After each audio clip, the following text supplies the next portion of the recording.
Hello, folks. This is Joe from MIGeekScene.com. I'm sitting here right next to Roger Scholz, artist, writer, and film director. Roger, how are you doing today? I'm doing fantastic. How about you? Not too bad. We're actually reporting from parts unknown. And by unknown, he means my house. Fine. I just didn't want to give out the address. 602 Fairlane Road. No, I'm just kidding. Roger, thank you for granting this interview with me. Oh, no. Thank you for asking. Flattered. No, I'm... Oh, shucks. Oh, golly. Golly. Well...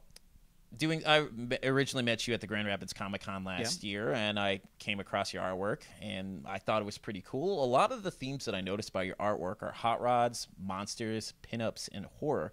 What is it about those themes that appeal to you so much that you work in that?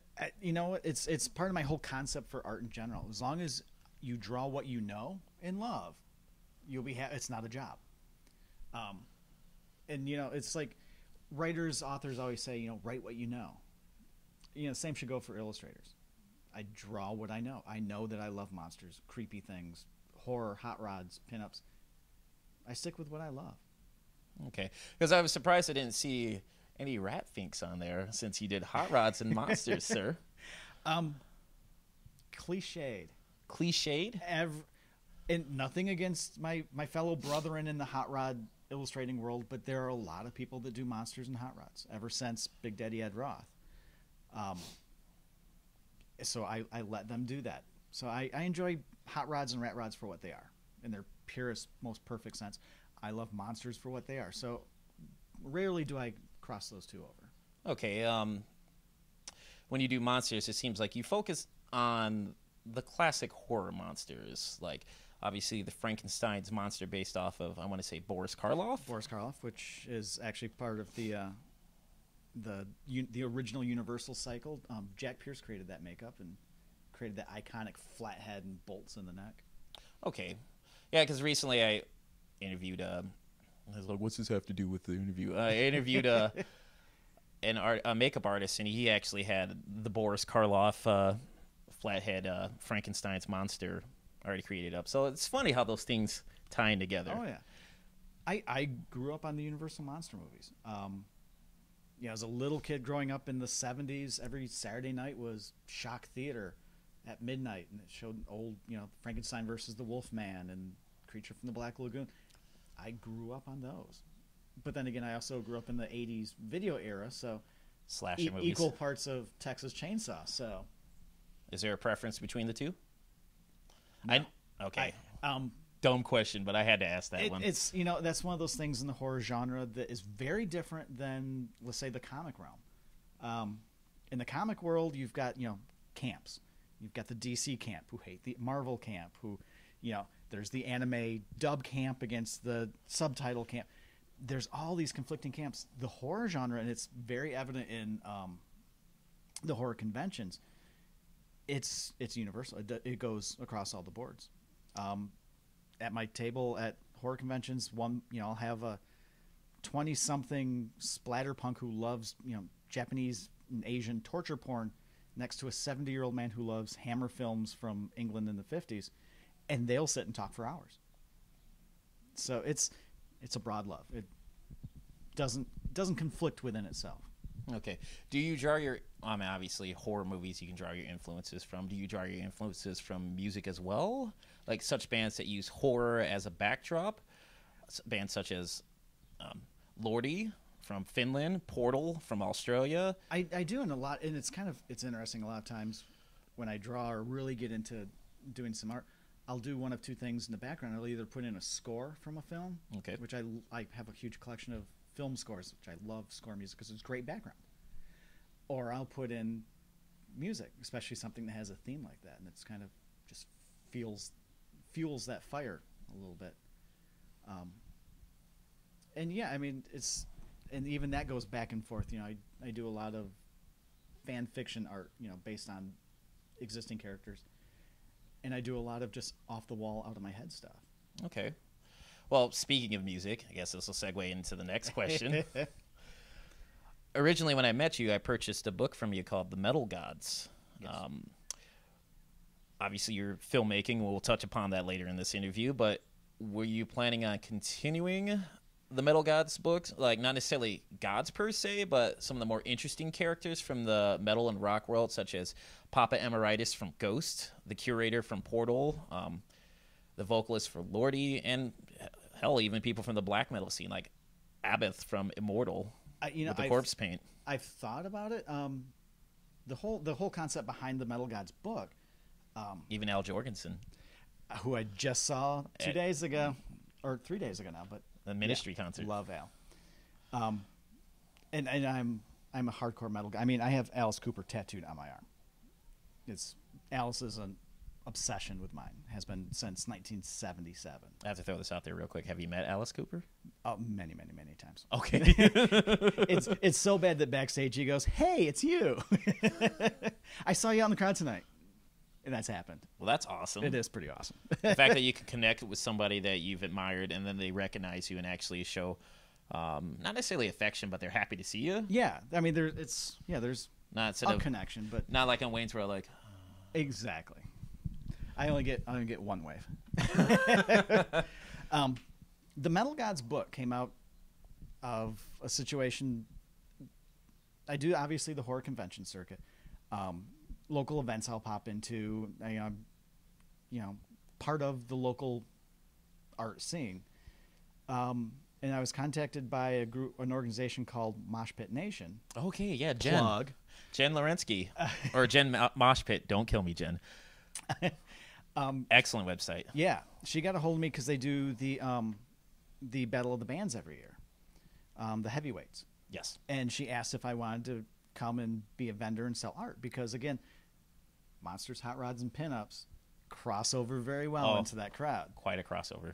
So I said absolutely, and then it kind of came to me that I should do a book, a really small book of just illustrations of the Metal Gods, the Rob Halfords, the Lemmys, the Dimebag Darrell, Alice.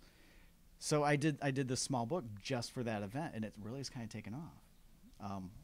So yeah, don't be surprised if you see more metal and music illustrations in the future. Down the road. All right, well, and the reason why you're not, from what I gather, you're not doing so much illustrations now is because you're doing filmmaking. But before we get it's part of that Renaissance man thing, but I don't perform music, so I can't go for the trifecta. The trifecta. Don't even get me started on that. I'll tell you that a little bit later. No, actually, I'll just tell you that right now. I used to say before I actually started dating someone, my trifecta of nerddom was video games, comic books, and anime. The trifecta of dating repellent. So, absolutely, that's the PG version. But you are a filmmaker. Yes.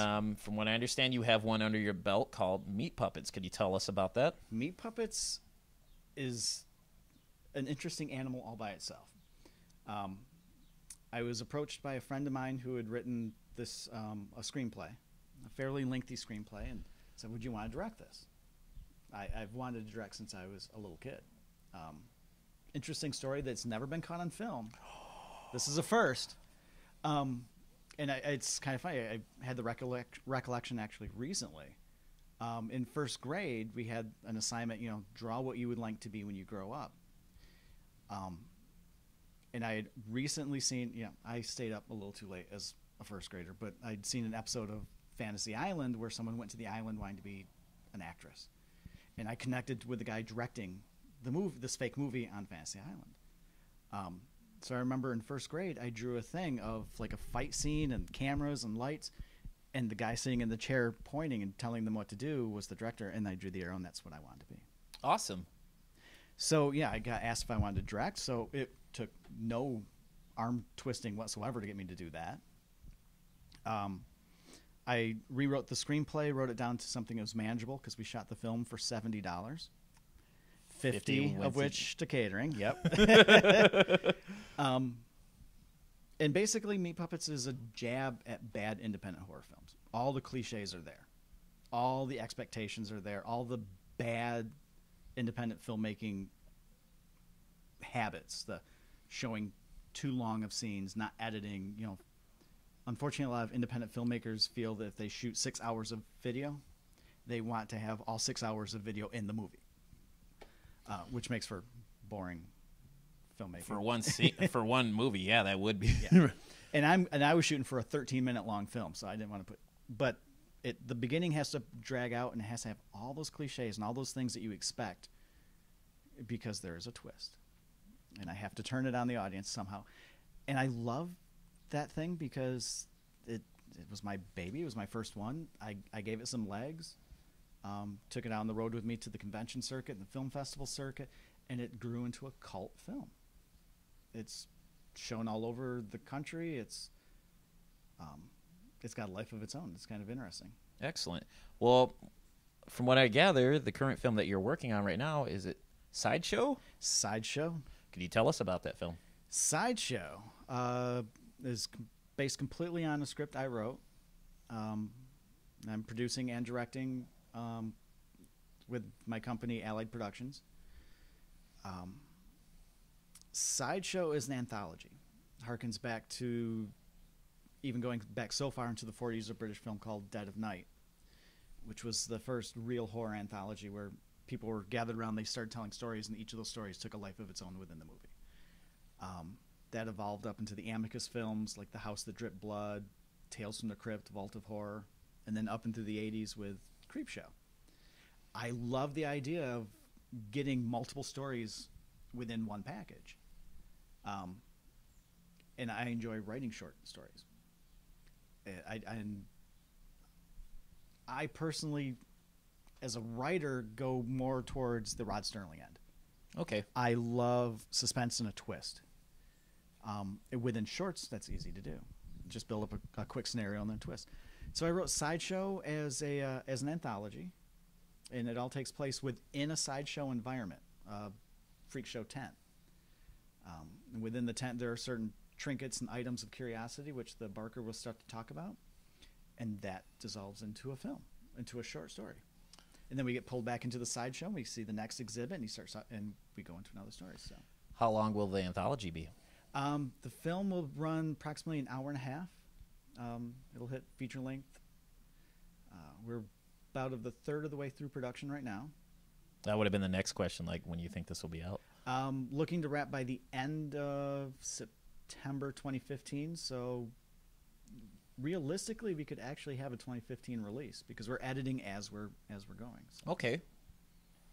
We've got some fantastic talent attached to it. We've got a lot of, LA Productions, we're a very polished, high-end production studio, so it's much glitzier and glossier and smoother than Meat Puppets was.